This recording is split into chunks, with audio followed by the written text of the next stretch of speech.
Akala natin pag nakapag-eleksyon tayo, masosolve na yung mga problema natin sa ating bansa. Yan. Akala natin pag luklok mo yung politiko na gusto mo, okay na.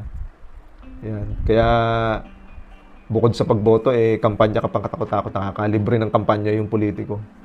Sa halip na bahala siya sa buhay niya, makampanya siya kung ano. Ganun ang attitude ko sa politika ngayon sa ating bansa Nung may mga panahon dati na involved ako diyan sa politikang yan.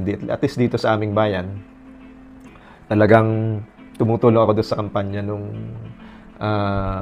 politiko, nakalaban ng politikong ayaw ko. Pero eventually, nung magkaedad na ako, naisip ko na sila lang naman na nakikinabang dyan sa politika. Yung mga tumatakbong yan. Yung mga political families na yan. Kahit kita mo na magkakalaban sila sa politika, pero actually sila lahat nakikinabang.